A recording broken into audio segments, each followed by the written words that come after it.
Mesdames et messieurs, bonsoir. Vous êtes les bienvenus dans ce journal dont voici le sommaire. Ouverture ce matin à Yokohama des travaux de la 7e TICAD. Plusieurs personnalités prennent part à ces assises de la ville portuaire nippone. Le président Alpha Condé est en compagnie d'une importante délégation. Autosuffisance alimentaire, 268 groupements issus des 4 régions du pays bénéficient de l'appui technique et financier du WAP. Après cette phase d'accompagnement, un nouvel appui est attendu en septembre. À la baie, la CENI installe ses démembrements. Les différents partis politiques sont parvenus à des désignations consensuelles.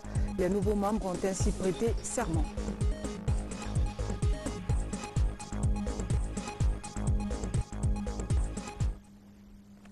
Bonsoir à tous, c'est parti pour les travaux de la 7e TICAD, conférence internationale de Tokyo sur le développement de l'Afrique. L'ouverture des travaux a eu lieu ce mercredi dans la ville portuaire de Yokohama. Plusieurs chefs d'État prennent part à cette rencontre, dont le président Alpha Condé. Commentaire Sanasi Kika. La 7e conférence internationale de Tokyo sur le développement de l'Afrique a ouvert ses portes ce mercredi 28 août 2019 à Yokohama, ville portuaire du Japon située à 40 km de la capitale Tokyo. Le président de la République, professeur Alpha Condé, en compagnie d'une importante délégation, rehausse de sa présence ce rendez-vous mondial. Cet événement de l'Afrique et du Japon a mobilisé plusieurs personnalités venues des 4 coins du monde pour se focaliser sur l'amélioration du climat des affaires et des institutions. Une transformation économique qui va sans nul doute accentuer plus encore le dialogue public-privé entre l'Afrique et la 3e puissance économique mondiale, le Japon, ainsi que le développement des investissements, des ressources humaines et la formation professionnelle. Ici, du haut de cette tribune, le Premier ministre nippon a dit toute sa détermination à œuvrer pour le développement de l'Afrique à travers bien évidemment le financement de nombreux projets allant dans le sens de l'amélioration substantielle des conditions de vie et de travail des Africains.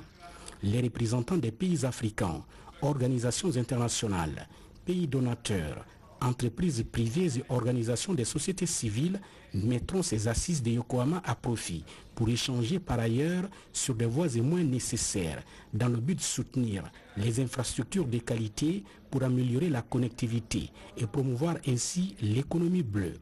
Et c'est dans cette dynamique que le Premier ministre japonais et le président de la République se sont rencontrés pour davantage discuter des nombreux projets de développement en Guinée, notamment l'énergie, la santé, les routes et la formation. Le Premier ministre du pays du Soleil Levant n'a pas manqué de témoigner au professeur Alpha Condé de toute sa détermination de faire en sorte que l'axe de coopération Conakry-Tokyo soit un véritable modèle de développement bâti sur le respect mutuel. Avant de continuer ce journal, ce décret D 2019-249 PRG-SGG portant nomination de haut cadre au Conseil de l'autorité de régulation des secteurs de l'électricité et de l'eau potable en République de Guinée. Le président de la République décrète, article 1er. Les hauts cadres dont les noms suivent sont nommés membres du Conseil de l'autorité de régulation des secteurs de l'électricité et de l'eau potable. Présidente, Madame Malado Kaba, économiste, ancien ministre. Membre, Dr Morlaye Bangoura, ingénieur, ancien commissaire énergie et mines à la CEDEAO. Membre, M. Mamadi Condé, financier, administrateur général des grands projets. Article 2, le présent décret qui abroge toutes dispositions antérieures contraires prend effet à compter de sa date de signature et sera enregistré et publié au journal officiel de la République. Conakry le 28 août 2019, signé professeur Alpha Condé. La qualité du free roaming dans la sous-région, les pays de la CEDEAO tirent les premières leçons. Ils planchent actuellement à Conakry sur les défis de l'interconnexion. 2 jours de réflexion pour améliorer la qualité du service. Reportage Momod Salouba. C'est la 3e réunion d'évaluation du free roaming en Afrique de l'Ouest. Effectif depuis 2017, le free roaming couvre 8 États de la CEDEAO. Les différents rapports de l'opérationnalisation du projet des États couverts par le projet seront passés en revue durant cette rencontre. Nous voyons qu'est-ce qui a marché, qu'est-ce qui n'a pas marché et qu'est-ce que nous pouvons mettre en œuvre pour pouvoir améliorer le processus. Les gens vont parler des difficultés. Nous avons réuni l'ensemble des difficultés. Si nous connaissons les difficultés, nous pouvons trouver les solutions. L'interconnexion des réseaux mobiles dans l'espace CEDEAO est un projet d'intégration économique et sociale dans la sous-région ouest-africaine. Depuis l'entrée en vigueur du projet, des changements positifs sont notés dans les télécommunications au niveau de l'espace couvert. L'un des avantages les plus notoires de ce projet, c'est que contrairement à ce qu'avaient pensé les opérateurs de télécom de la sous-région, le trafic a augmenté entre les pays signataires de l'accord d'Abidjan. Augmentation du trafic veut dire augmentation des revenus, à contrario à ce qu'avaient pensé les opérateurs avant de le mettre en place. L'autre point positif, c'est la satisfaction justement de tous les citoyens des pays qui ont mis en place. On conserve son numéro, on peut être contacté par ses parents en déplacement en dehors de son pays d'origine. Même s'il existe quelques réglages à faire, le free roaming sera très profitable à terme pour l'ensemble de nos populations. Cette rencontre est aussi l'occasion pour les régulateurs ouest-africains d'étudier le processus de migration vers le règlement de la CEDEAO sur le free roaming. Un règlement axé sur l'harmonisation des tarifs de communication dans l'espace couvert par le free roaming. Électricité avec les travaux du barrage Swapiti. L'opération du pré-remplissage est d'une importance capitale. Il s'agit de bonifier une grande retenue d'eau en prévision des périodes d'étiage. Caleta devrait bénéficier de cette situation. L'opération n'est pas sans conséquences environnementales et électriques. Nabi Kamara nous apporte des précisions.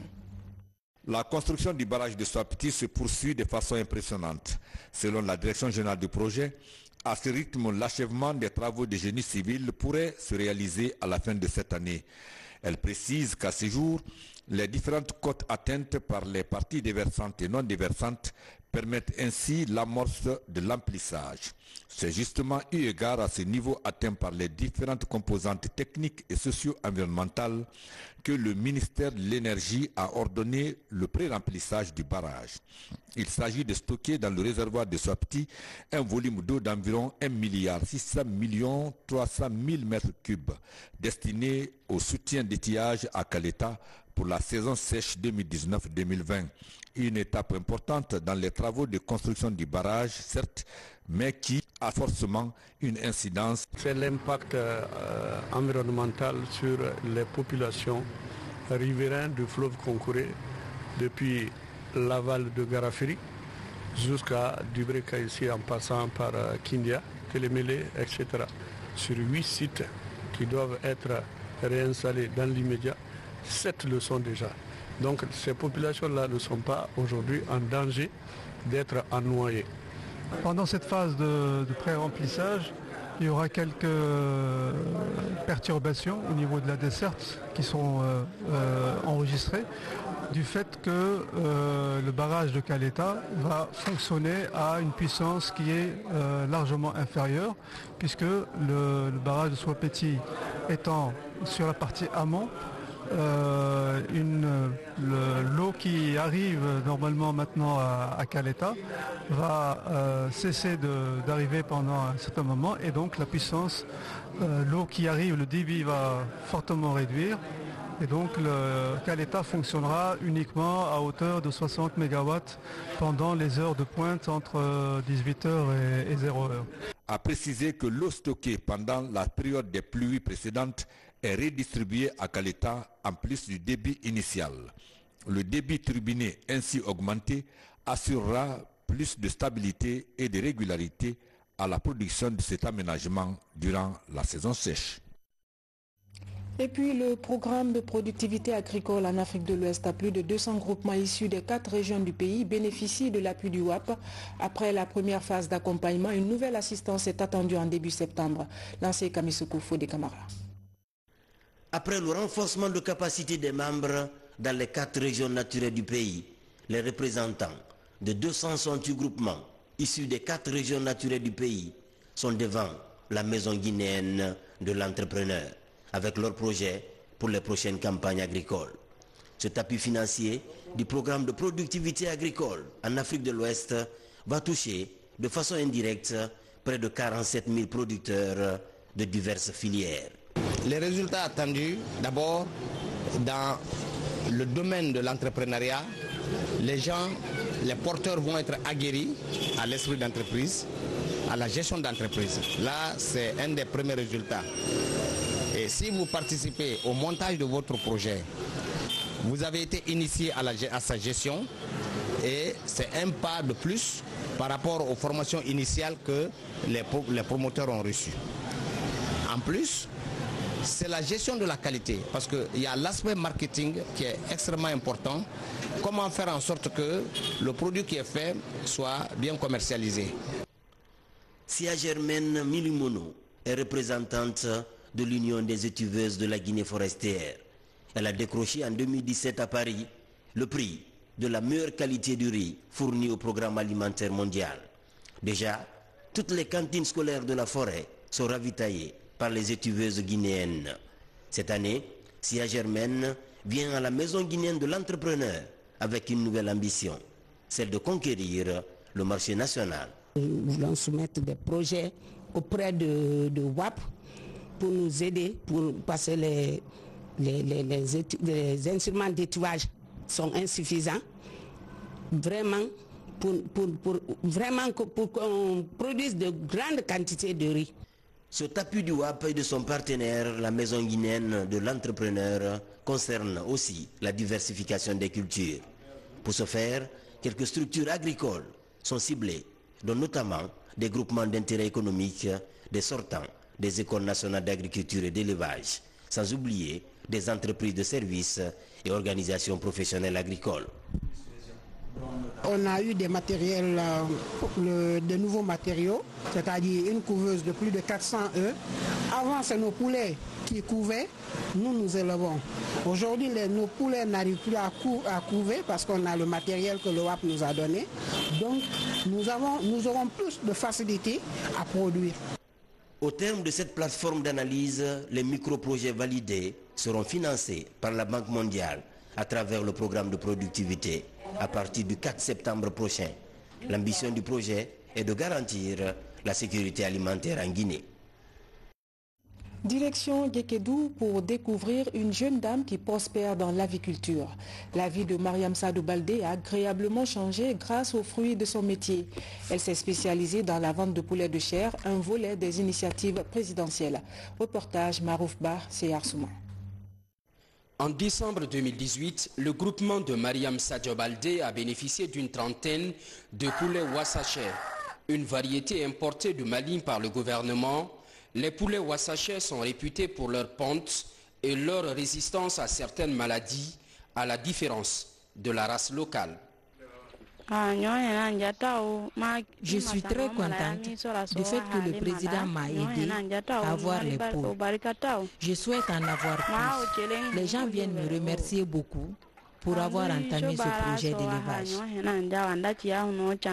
Les poulets Wassacher peuvent pondre de 150 à 170 œufs par an. Dans la ville de Gekedou, 20 groupements ont bénéficié de poulets Wassacher. Sur le plan national, ils sont 120 groupements d'intérêt économique qui participent à ce programme pilote. Dans les années à venir, des femmes comme Mariam doivent jouer le rôle de leader dans la vulgarisation et la modernisation de la filière avicole dans le monde rural. Pour le premier arrivage, j'ai eu 33 poules. Il y a une poule qui est morte et il en est resté 32. Aujourd'hui, elles ont commencé à pondre et j'ai pris les œufs pour mettre sous une poule locale. Au moment où je vous parle, elle a fait 12 poussins. 4 sont morts. Le reste se développe très bien. 5000 poulets Wassacher ont été introduits en Guinée il y a un an. Aujourd'hui, 600 jeunes et femmes des préfectures sont devenus économiquement autonomes à Kindia, Mamou, Kissidougou, Gekedou, Kankan et Kouroussa. Cette initiative présidentielle doit connaître sa deuxième phase pour révolutionner la production avicole dans le pays et renforcer l'autonomisation des productrices dévouées et entreprenantes comme Mariam, une mère épanouie de 2 enfants. Vers la deuxième édition du Diafing, une rencontre féminine autour de l'inclusion financière.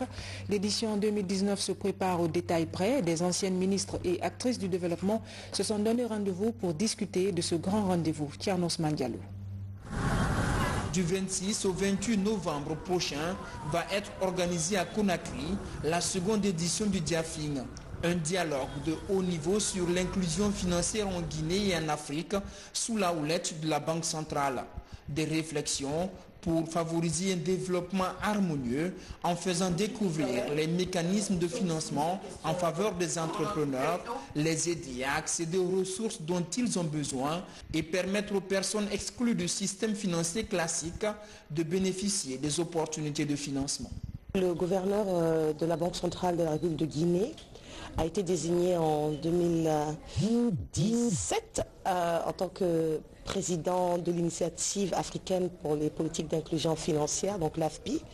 Et donc c'est à travers cette présidence que l'initiative s'inscrit dans le cadre des activités que la BCRG souhaitait engager, notamment plus de communication, de sensibilisation et d'éducation sur les questions d'inclusion financière.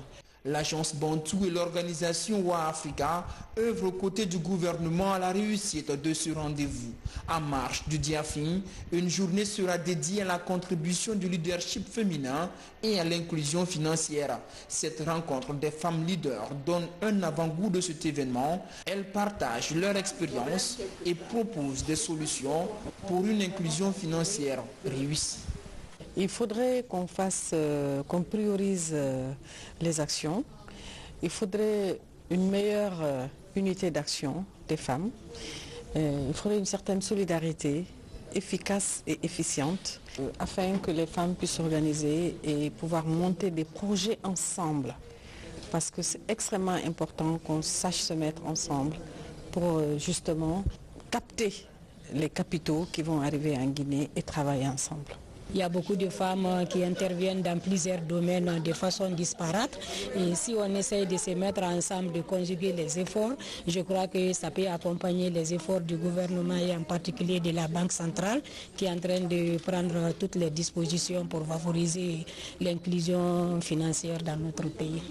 L'inclusion financière est une des stratégies adoptées par le gouvernement en vue de combattre les inégalités et promouvoir l'entrepreneuriat pour réduire la pauvreté conformément aux objectifs inscrits dans le plan national de développement économique et social. Les conséquences de l'éboulement à Koya sur la nationale numéro 1 autour du pont Kaka sont ressenties à Conakry. Le trafic routier n'est pas le seul secteur impacté. Le marché des fruits et légumes aussi est touché. Le constat avec Mariam Kamara, Makemedunzo. Depuis les derniers éboulements sur la route nationale numéro 1 à Koya, le marché des fruits et légumes semble grippé. Des articles sont disponibles, mais les prix ont subitement varié. Les difficultés d'approvisionner ces 5 derniers jours sont sur toutes les lèvres pour expliquer tout.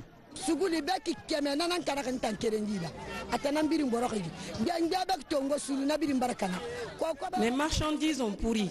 J'ai perdu 100 sacs d'aubergines blancs, 50 sacs de piment et 60 sacs d'aubergines. Tout a pourri à cause de la situation. C'est à 5 jours que j'ai reçu mes colis. On achetait le gombo là à 2000 francs. Maintenant, j'ai la même quantité pour 5000. Les transporteurs et commerçants ne perdent jamais, car ils rattrapent toujours leurs pertes sur nous les consommateurs en augmentant les prix.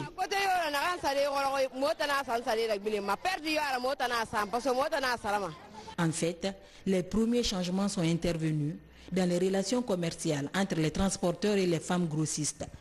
Le temps de livraison des produits frais s'allonge. Les tarifs de transport sont revus à la hausse. Mieux, le paiement se fait à la commande. C'est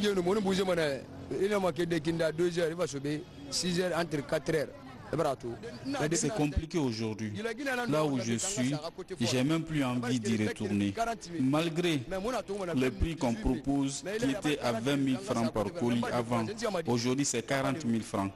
Sur le terrain, les travaux de stabilisation de la route pour un meilleur rétablissement du trafic s'accélèrent. Les marchés attendent beaucoup de la fin du calvaire des transporteurs pour reprendre le cours normal des spéculations. Les travaux de la loi de finances rectificative, les députés planchent toujours sur le sujet en commission. Un autre projet est sur la table, la loi portant statut général des militaires, un document de 162 articles apportant des innovations au sein de la Grande Muette. La synthèse avec Robert Siditolo. Dans la commission défense et sécurité, outre les débats autour du budget sectoriel rectificatif 2019, les députés examinent le projet de loi portant statut général des militaires. Ce projet traite des droits et devoirs des militaires et apporte des innovations par rapport aux anciens textes. Pour rappel, le premier statut datait de 1997, un second en 2007, un troisième en 2010, et un quatrième en 2012. Et maintenant, c'est ce statut qui est en train de connaître une certaine innovation en prenant en compte certains aspects qui n'y étaient pas. À la commission Affaires étrangères, les préoccupations relatives à la validation du volet dépenses du budget rectifié du ministère des JAE ont fait l'objet des échanges. Les députés de la commission interpellent les cadres du département sur l'urgence de dynamiser les efforts dans l'atteinte des objectifs. Il y a des grands défis encore auxquels la diplomatie est confrontée. Nous avons parlé de la façon de sécuriser les recettes de la diplomatie et aussi ça a été une opportunité pour nous de parler des difficultés financières auxquelles la diplomatie reste confrontée. Et nous avons eu des échanges vraiment très fructueux avec les parlementaires. C'est le cas aussi pour le ministère des hydrocarbures où les députés en travaux en commission ont largement débattu le volet dépenses du budget rectifié alloué à ce département. Ils ont des engagements mais ils ont des problèmes de décaissement parce que d'abord c'est un nouveau département et il y a une lenteur dans la procédure administrative, là ça pose un peu de problème. Dans son programme d'exécution de son budget rectifié, le ministère des Télécommunications a défendu le volet dépenses de son département par la formation des cadres et techniciens du département. Nous ne pouvons pas construire un État sans former et qualifier les cadres qui doivent servir à ce niveau-là. Au niveau de la communication, nous avons le problème de la formation des journalistes, mais aussi la formation des techniciens, parce que nous sommes dans un monde qui progresse à vitesse exponentielle. En matière d'électronique, il est important que nos cadres s'adaptent à cette nouvelle donne. Les travaux de la loi de finances rectificative se poursuivront jusqu'au 4 septembre prochain. À l'AB, la CENI installe ses démembrements. Les différents partis politiques sont parvenus à des désignations consensuelles. Les nouveaux membres ont ainsi prêté serment. C'était en présence de notre reporter Mamadi Terna Kamisoko. L'AB donne le ton de l'installation et la prestation de serment des nouveaux membres des démembrements de la CENI dans le Fouta. Ici, la Commission électorale nationale indépendante réhabilite ses représentants locaux à la faveur d'une cérémonie solennelle. Ils sont au total 114 membres qui vont désormais conduire les CEPI, CECI et CESPI de l'ensemble de la préfecture de l'Abbé. La CENI s'attend à ce que ces nouveaux membres de démembrement qui représentent la CENI au niveau des circonscriptions et des localités, de s'adosser à la loi une fois encore, de faire leur travail correctement, parce que c'est à travers cela que la CENI peut assurer non seulement la transparence et l'exclusivité, le professionnalisme dans le travail, mais aussi s'assurer que les citoyens ne sont pas frustrés, les citoyens ne se sentent pas lésés, les citoyens ne se sentent pas trichés, parce que la CENI a pour rôle de préserver la paix à travers des élections bien organisées. Les nouveaux démembrements sont issus des partis politiques d'opposition, de la mouvance, de la société civile et de l'administration. L'opération se tient en prélude des élections législatives. L'enjeu est connu de tous et des engagements sont pris de part et d'autre. L'AB, la désignation a été inclusive. À partir du moment où tous les partis représentés à l'AB figurent dans la liste de l'opposition. À partir du moment où on a prêté serment, donc on devient tout simplement commissaire. Et à partir de cet instant, on prend tout le monde au même pied d'égalité, sans distinction d'étiquette. Le processus de désignation, la mouvance, nous, on a procéder à une désignation consensuelle. Avant de prêter serment, nous venons de sortir d'une formation bridge sur la gouvernance électorale. Donc, nous allons capitaliser cette formation pour organiser des élections apaisées, libres et transparentes. Après l'installation officielle, la CENI va procéder les prochains jours à la formation de ses démembrements. Un processus qui va s'étendre dans 8 autres préfectures de la région du Fouta. La CENI est donc dans la phase de composition des démembrements. L'institution pourrait accuser un léger retard, la faute aux différents partis politiques qui ont du mal à s'entendre par rapport aux quotas réclamés par les uns et les autres. Explication, c'est du Diallo. La réception des listes a commencé sur le terrain, bien que certains acteurs traînent encore les pas, faute de consensus. Dans la préfecture de Dinguiraye, le problème se situe au niveau de la société civile et de la mouvance présidentielle. Même difficulté du côté de Dabola, où mouvance et opposition peinent encore à s'entendre au sein même de leurs blocs respectifs. Nous avons reçu d'abord 2 listes, c'est la liste de l'opposition et de l'administration. Il nous laisse la liste de la société civile et de la mouvance. Pour le moment, ils avaient déposé 2 listes, mais comme les directives de la CENI sont claires, toute liste qui n'est pas consensuelle ne sera pas acceptée. Donc on les a renvoyés pour qu'il y ait une entente au sein de la mouvance pour qu'ils nous déposent une liste consensuelle. Et c'est la même chose au niveau de la société civile. Il faut qu'il y ait une entente, sinon il y avait 2 listes de la société civile, mais nous les avons renvoyés pour qu'ils nous déposent une liste consensuelle de la société civile. Le législateur a dicté les critères de désignation. Selon l'article 23, le choix d'une plateforme de la société civile dépend de sa représentativité au niveau de la dite localité. L'administration, elle, dispose d'une place dans chaque démembrement, suivi par la mouvance et l'opposition où on parle de parité. Ce qui est certain, c'est que je pense, à mon avis, qu'ils ont été suffisamment informés des bénéfices, des aléas par rapport à la non-désignation. L'article 7 leur a été expliqué, l'article 8 expliqué, l'article 22 expliqué, l'article 23 expliqué. La lettre directive du président expliquée, commentée.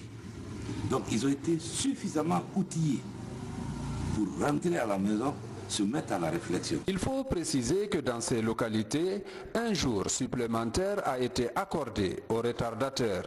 Et passé ce délai, la CENI sera dans l'obligation de procéder à une installation des listes disponibles pour éviter une perturbation du calendrier électoral.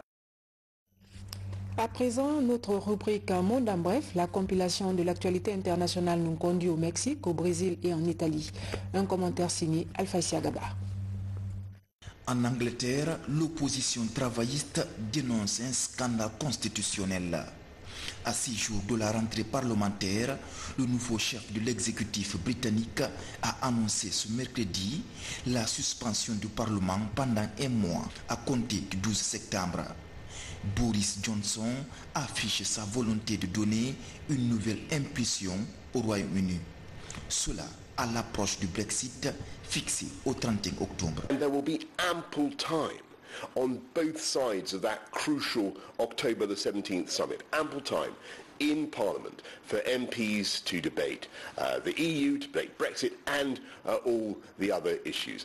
Ample time. L'Italie est entrée dans la dernière ligne droite avant la formation d'un nouveau gouvernement en remplacement de l'exécutif populiste dont Matteo Salvini, le chef de la Ligue, était devenu l'homme fort.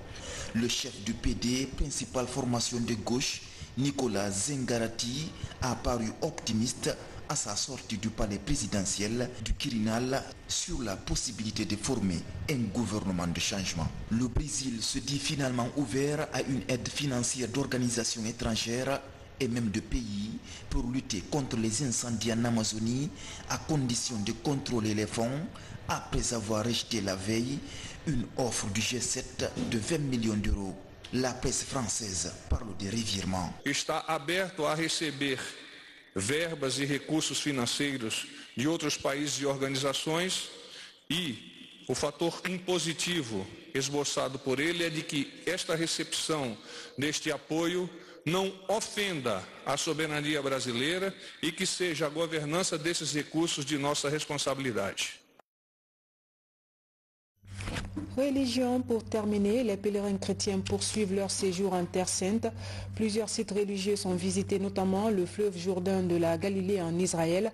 Ils ont renouvelé leur foi sur ce fleuve où le Christ a été baptisé. Suivez le reportage de nos envoyés spéciaux, Valérie Talimané, Bernard Tanguilo. Le fleuve Jourdain, l'un des symboles forts de la chrétienté. C'est bien dans cette eau que Jésus fut baptisé par Jean. Depuis lors, le site est devenu un sanctuaire pour les chrétiens du monde entier, véritable lieu de purification spirituelle.